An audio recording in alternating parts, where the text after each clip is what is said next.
ada siapa ini? Kalau dari bajunya sih kayak ibu-ibu sosialita. Walah! Itu kan Bunda Iin. Kalian masih penasaran gak sih bedanya piranha sama bawal itu apa? Salah satunya yang menjadi perbedaan adalah terlihat dari fisiknya. Rahang bawah piranha lebih besar dan panjang dibandingkan rahang atas. Kandang apung ini penuh dengan kicauan merdu perkutut Bangkok, perkutut ternakan yang berasal dari Thailand. Swadikap, sobat-sobat Otan!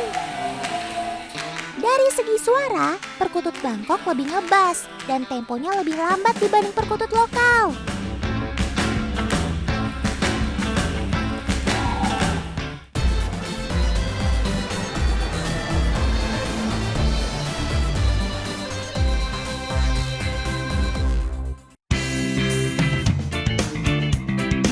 Wah, ada siapa ini? Kalau dari bajunya sih kayak ibu-ibu sosialita. Walah! Itu kan Bunda Iin. Bunda! Tan, katanya tuh. Udah dekat, kita udah mau sampai.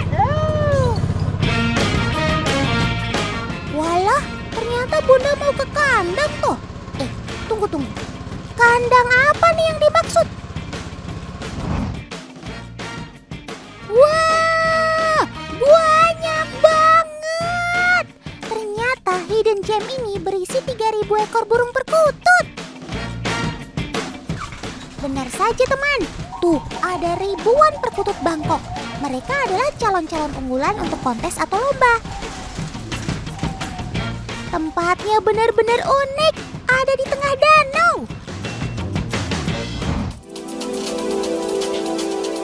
Tan, kita masuk yuk. Ini dalam. Selamat siang, Pak. Ya, waduh. Udah sampai sini akhirnya. Aduh, iya seneng Pak. Saya udah sampai sini muter-muter lewat danau naik kapal. Ya, terima kasih. Waduh, banyak sekali kan. Ini banyak banget segini berapa ekor Pak? Ini 3.000 lebih. Pak, kenapa kok bikin kandang di atas air gitu loh Pak?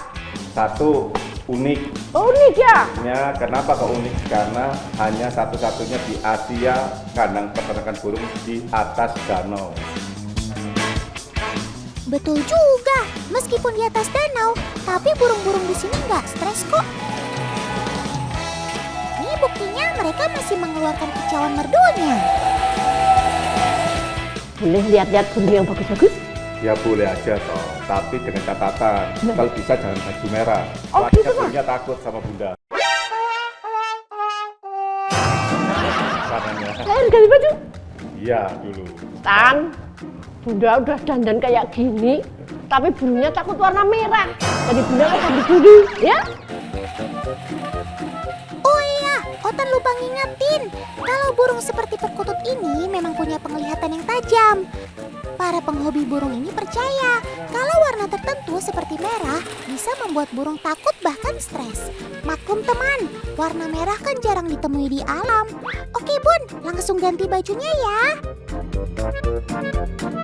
Wah, Bunda udah ganti baju nih. Mau lihat-lihat sobat Otan yang banyak banget. Ternyata perkutut di sini sensitif atau tidak terbiasa melihat warna yang terlalu menyala seperti warna merah. Ketika merasa ketakutan, mereka cenderung terbang menabrak-nabrak kandang berusaha melarikan diri. Duh, maaf ya Sob, Bunda nggak bermaksud menakuti kalian. Nah, itu Bunda. Wah, kayaknya lagi bantuin Akang yang ngasih makan ya. Jangan sampai ada yang kelewat ya, Bun. Burung sebanyak ini dalam sehari millet yang diberikan sebulan minimal 20 karung. Tapi itu baru milletnya aja ya. Belum vitamin dan pakan tambahannya.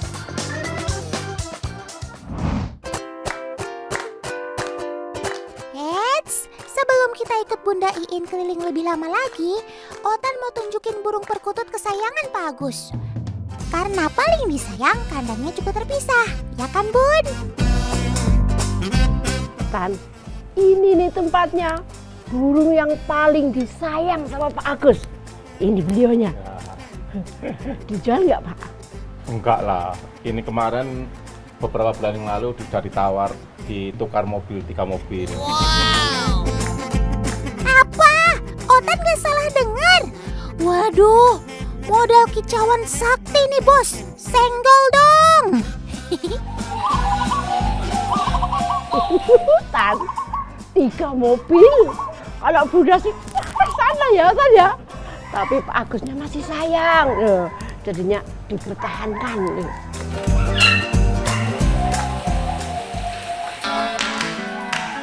Kandang apung ini penuh dengan kicauan merdu perkutut Bangkok, perkutut ternakan yang berasal dari Thailand.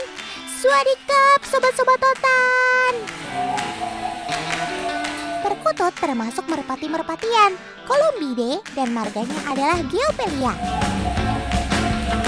Perkutut Bangkok warna bulunya lebih cerah atau coklat keputihan, berbeda dengan perkutut lokal. Dari segi suara, perkutut Bangkok lebih ngebas dan temponya lebih lambat dibanding perkutut lokal. Selain jago berkicau, perkutut juga ahli landing. Ini buktinya, dia mampu mendarat di tangkringan dengan akurat. Tuh kan, perhatiin lagi ketika mereka mendarat. Mereka pintar menjaga keseimbangan. Lompatan mereka juga jauh juga dan akurat loh. Coba Om Editor, kita kasih tayangan lambatnya. Tuh kan, dengan sekali tolakan, si perkutut mampu berpindah tenggeran meski jaraknya lumayan jauh. Dengan percaya diri, kekuatan kakinya langsung mencengkram tangkringannya. Harusnya kamu daftar jadi atlet lompat jauh juga, Sob.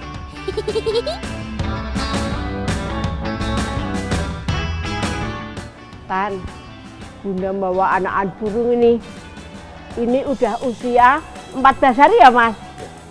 Nih, biasanya kalau di sini udah usia 14 hari ini dipasangi ring biar dapat identitas seperti KTP, ya Mas? Hebat nih, kamu baru lahir masih imut-imut udah punya identitas. Ring ini ibarat seperti KTP, ada nomor ring khusus supaya perkutut mudah dilacak asal-usulnya. Ring wajib ini adalah P3SI dan nomor ring farm. Teman, ada yang tahu cara membedakan perkutut jantan dan betina? Nah, keduanya dibedakan dari posisi pasang ring. Perkutut jantan dipasang ring di kaki kanan, sedangkan betina di kaki kiri. Kita udah pakai ring ini. Kalau sudah pakai ring seperti ini, dia sudah punya identitas. Terus kita pindah ke induknya yang baru. Setelah pasang ring burung, ternyata tugasnya belum selesai. Ayo, kita ke kandang sebelah.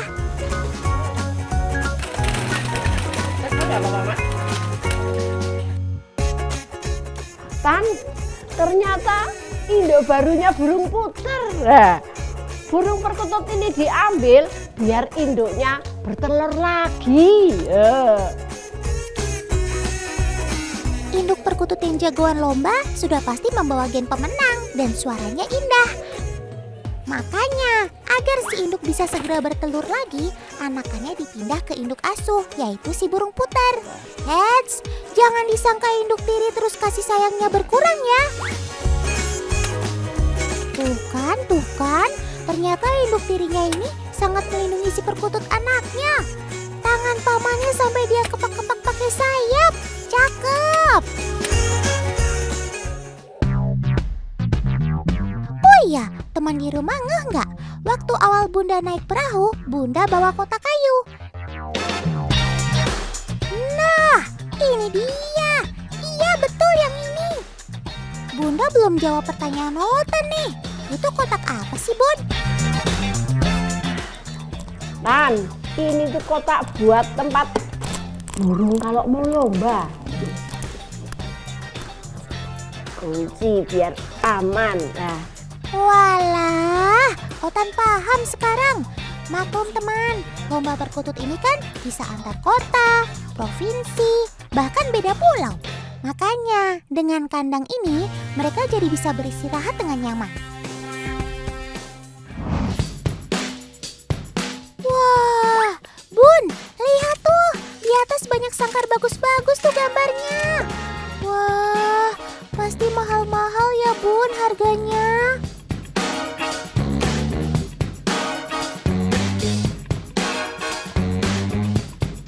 Tan, bagus banget nih kandangnya. Karena burung perkutut itu bunyinya bagus banget. Kandangnya itu harganya berapa, Tan?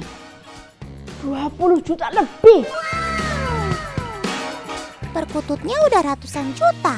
Sangkarnya juga nggak kalah. Punya harga fantastis. Wajar aja dikasih tempat yang nyaman. Soalnya perkutut-perkutut ini sudah banyak cetak prestasi. Jadi harus diapresiasi. Setiap sangkar dibuat oleh pengrajin yang berbeda dan punya ciri khas sendiri. Wah, semakin sulit ukirannya, semakin tinggi juga harganya. Menurut info yang Otan tahu, sangkar yang atasnya tertutup seperti ini bisa memantulkan suara si perkutut dengan maksimal teman. Jadi suaranya akan lebih menggema dan lebih nyaring untuk dinikmati pecintanya.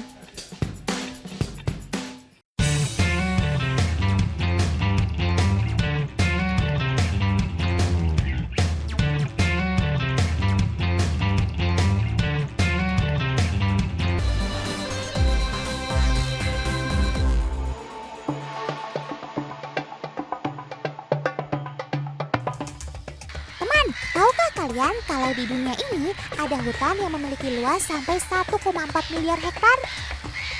Bahkan jumlahnya setengah dari hutan tropis yang ada di muka bumi, yaitu adalah hutan Amazon.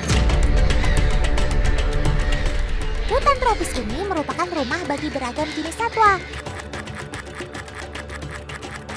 Salah satunya adalah sobat Otan yang terkenal sebagai predator air tawar yang ganas, yaitu piranha.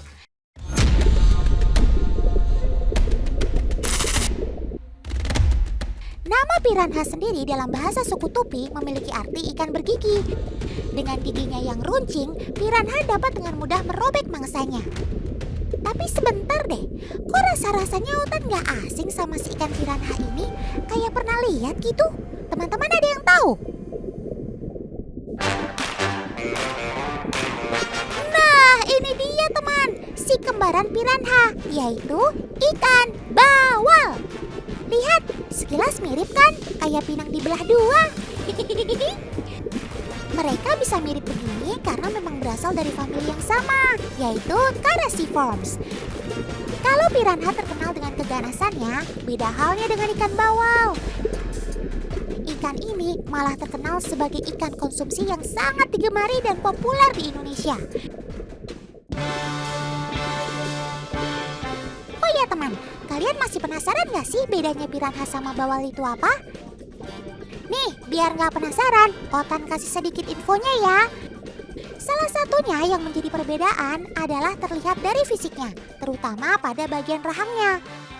Rahang bawah piranha lebih besar dan panjang dibandingkan rahang atas. Sedangkan si ikan bawal, rahang bawahnya lebih kecil dan besarnya hampir sama dengan rahang atas. Satu lagi, yang paling terlihat yaitu pada coraknya. Kalau piranha terdapat corak titik-titik hitam pada tubuhnya. Sedangkan bawal, warna hitamnya tidak membentuk pola titik-titik, tapi menyebar. Namun kalau masalah makan, keduanya memiliki cara makan yang sama loh. Gigi yang runcing dan menumpuk ini dapat dengan mudah mengoyak daging mangsanya. Bahkan digadang-gadang, kekuatan gigitan leluhur sobat Otan ini, yaitu Mega Piranha, lebih hebat daripada gigitan T-Rex loh. Wih, ngeri! Menurut penelitian, kemampuan gigitan Mega Piranha ini sampai dapat menghancurkan tulang hewan apapun. Waduh, kebayang ya kalau lagi berenang ketemu sama si Mega Piranha.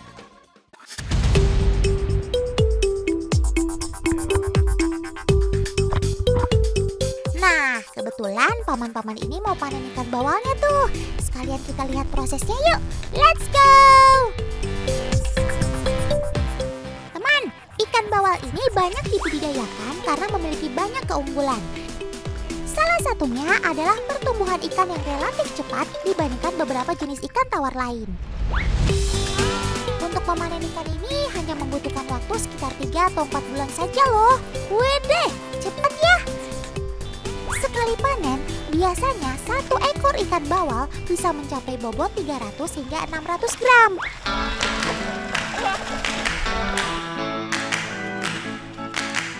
Lihat teman, besar-besar banget ya ikannya.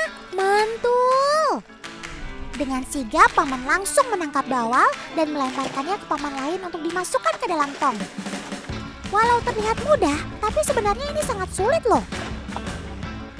Selain ukurannya yang besar, sobat otan ini termasuk ikan yang agresif pergerakannya. Tapi tenang, paman sudah punya triknya untuk bisa meminimalisir pergerakan si bawal. Caranya yaitu dengan memegang bawal dengan posisi terbalik. Wah, padahal simpel ya, tapi nggak semua orang tahu. Ayo Karyana, bantu paman tangkap ikannya biar cepat selesai. Yah, ternyata gagal tuh teman. Coba paman editor, gambarnya kita perlambat.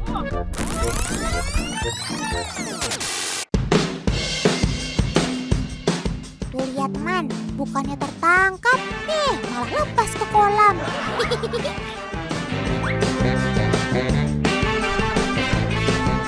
Oh ya teman, sekarang waktunya kita timbang sobat otan ini. Tadi pada penasaran kan bobot per ekornya bisa mencapai berapa kilogram? Ya, ukuran 1 kilo ini satu. Oh, 1 kilo Pak? Ya, 1 kilo. Wah. Wah, betul-betul besar ya. Untuk 1 ekornya bisa mencapai 1 kilogram. Wow, mantap. Oh iya, biasanya sekali panen bisa mencapai ratusan kilogram loh. Banyak banget.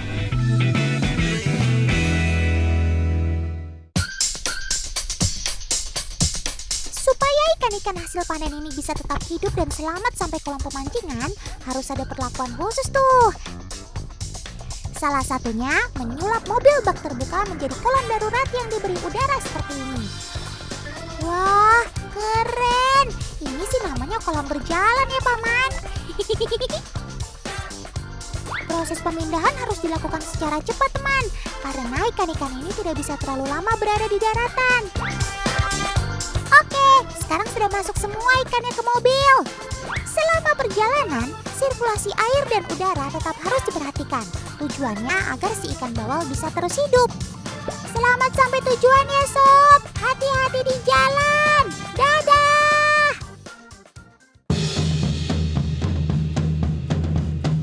Nah, akhirnya sampai juga nih ke kolam pemancingan. Sesaat setelah sampai, ikan-ikan ini harus segera dipindahkan ke kolam karantina sebelum nantinya dilepas ke kolam pemancingan. Wah, kebayang ya serunya mancing ikan bawal sebesar ini. Tapi untungnya saja yang dipancing adalah ikan bawal, bukan saudaranya si piranha. Bisa langsung auto bubar tuh yang lagi mau mancing.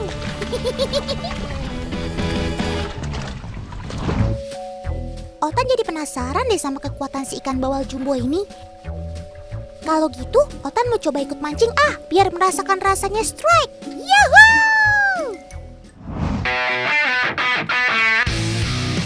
Wow, strike!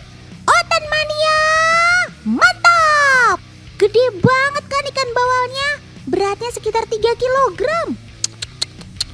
Tuh lihat, giginya aja besar dan tajam begini. Ih, serem ya.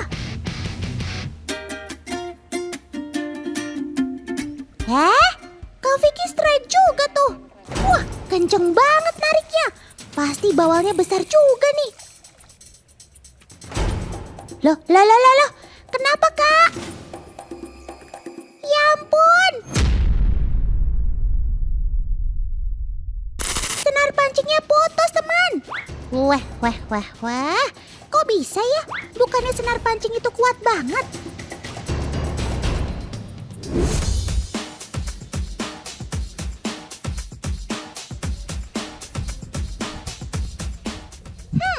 Otan jadi penasaran nih, pengen bikin uji coba. Kak Vicky, tolong bantuin Otan ya. Sudah ada gergaji, triplek, gigi ikan bawal, dan benang pancing yang diikatkan ke tabung gas 3 kg. Kak Vicky, coba sekarang angkat gasnya pakai senar. Wih, lihat teman, senar pancingnya kuat banget kan? Gas 3 kg aja sanggup diangkatnya. Nah, pertanyaannya, kalau pakai gigi bawal ini, senar pancingnya kira-kira bisa putus nggak ya? Oke teman, mari kita buktikan. Ayo Kak Vicky. Wih, benang pancingnya beneran putus teman. Luar biasa. What? Masih ada satu lagi nih. Sekarang kita ganti dengan triplek. Kita potong tripleknya dengan gergaji, tentu gampang banget ya kan? Nah, kalau pakai gigi ikan bawal, kira-kira bisa nggak ya? Kita coba aja yuk. Ayo Kak Vicky, silahkan dimulai. Oh iya teman, gigi bawal yang kita gunakan di sini adalah ikan bawal indukan yang berukuran 2 kg. Ini adalah bagian rahang bawahnya. Wah, pelan tapi pasti tripleknya mulai terpotong teman. Tuh lihat, wah. Jadi sekarang sudah terbuktikan kalau gigi bawal gak kalah tajam, setajam gergaji. Sip deh.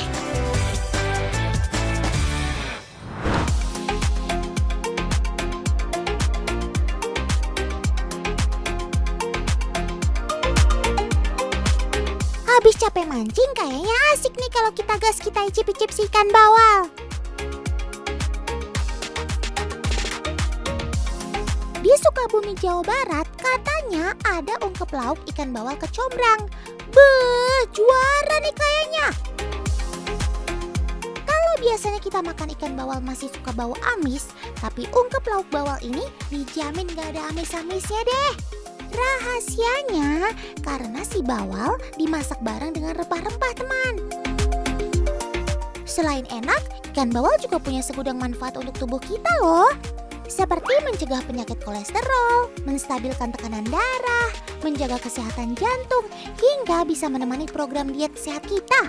Wah, ini sih pasti udah jadi lauk idola buat para kaum ibu-ibu ya. Teman, kalau yang tadi kita icip-icip itu adalah ikan bawal air tawar, nah kalau yang ini adalah ikan bawal laut atau biasa dikenal dengan bawal bintang. Disebut bintang karena saat berukuran sedang, di atas kepalanya terdapat titik seperti bintang. Tapi saat beranjak dewasa, titik tersebut akan berangsur-angsur hilang. Bawal bintang memiliki bentuk tubuh yang pipih dan cenderung seperti belah ketupat. Mereka juga memiliki warna yang berbeda dengan ikan bawal air tawar. Si bawal laut ini memiliki warna putih perak pada tubuhnya. Sedangkan bawal air tawar memiliki hitam dan sedikit kemerahan pada bagian perutnya. Kalau untuk rasa dan gizinya, keduanya udah nggak perlu diragukan lagi ya. Pokoknya mau bawal laut atau bawal air tawar, jos tenan.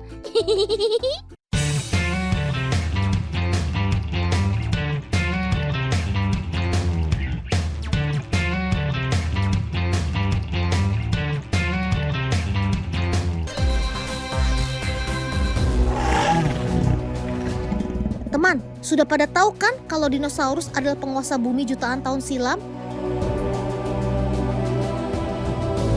Tapi sekarang kok nggak ada satupun dinosaurus hidup ya? Ya, mereka punah. Nah, bencana kepunahan seperti meteor jatuh ke bumi atau bencana alam bisa saja terjadi lagi teman. Meskipun sekarang manusia adalah ras yang menjadi penguasa bumi, tapi bisa jadi manusia sendiri juga akan punah seperti halnya dinosaurus. Gimana ya kalau manusia punah? Dolpino pernah baca nih, banyak ilmuwan memprediksi nantinya penguasa bumi akan berganti ke sobat Dolpino si para satwa. Penasaran sama siapa saja yang akan menjadi penguasa bumi? Coba kita cek satu-satu.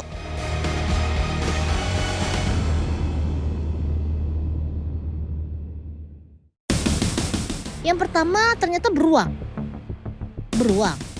Loh, kok bisa ya? Gini penjelasannya. Saat manusia tidak lagi ada, maka semua hewan herbivora seperti sapi, domba, bahkan ayam ternak yang selama ini jadi makanan manusia, jumlahnya akan membludak. Itulah alasannya hewan-hewan pemakan daging akan saling bersaing untuk jadi pemangsa puncak. Jadi beruang dipastikan mampu mendapatkan sumber makanan yang berlimpah sekaligus punya kekuatan untuk melawan pemangsa puncak lainnya seperti singa ataupun buaya. Beruang memiliki kekuatan, kecepatan, dan kecerdasan yang dinilai peneliti akan mampu bertahan hidup dan naik tahta sebagai penguasa bumi. Beruang juga ternyata punya sistem sosial seperti manusia. Mereka mampu melacak kawanannya dan mau berbagi makanan. Mereka juga mampu menemukan pasangan ataupun mangsanya meski terpisah jarak yang jauh. Beruang kutub saja mampu menemukan seekor singa laut dan memburu sampai dapat di tengah gurun salju yang luas, apalagi beruang grizzly yang hidup di daratan normal. Weh, sangat masuk di akal sih. Canggih juga kamu sob.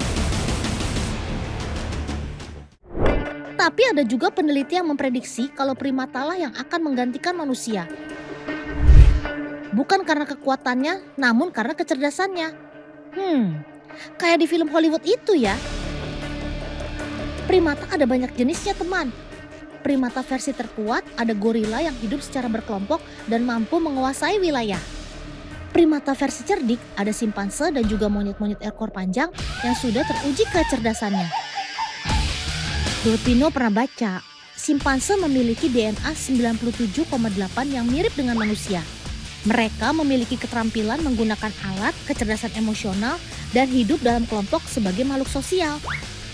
Jadi dengan evolusi jutaan tahun, bisa jadi para primata ini akan menjadi spesies manusia baru. Kalau ini sih Dolpino merasa lebih yakin teman, kalau primata bisa mengalahkan beruang soal jadi penguasa bumi.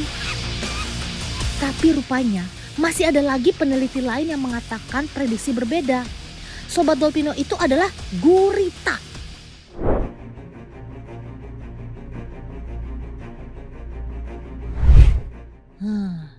Rupanya bukan tidak mungkin kalau bencana alam yang terjadi akan memusnahkan semua kehidupan yang ada di daratan. Kalau itu yang terjadi, makhluk lautanlah yang bakalan menguasai bumi.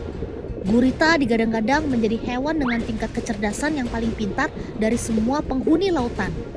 Coba bayangkan, gurita dengan kecerdasannya akan mampu belajar beradaptasi dengan segala perubahan. Mereka ahlinya berburu, berkamuflase, dan tentunya si cerdik dengan tingkat kepintaran memecahkan masalah dan mampu mengingat. Weh. Dolpino agak kecewa nih sama ilmuwannya. Masa lumba-lumba gengnya Dolpino kalah sih? Oke. Kali ini Dolpino setuju aja deh. Karena gurita memang sering diceritain juga dalam legenda sebagai raksasa penguasa lautan. Kalau sampai karena evolusi, gurita berubah ukuran jadi raksasa kayak di legenda, paus juga dimakan kali ya. Oke, selain semua sobat Dolpino tadi, ada penelitian yang memprediksi kalau semua nominasi hewan di atas akan terkalahkan sama yang satu ini. Semut!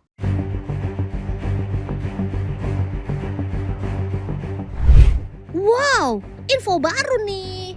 Jadi begini penjelasannya. Coba bayangkan bencana alam akan menghapus semua kehidupan di seluruh permukaan bumi.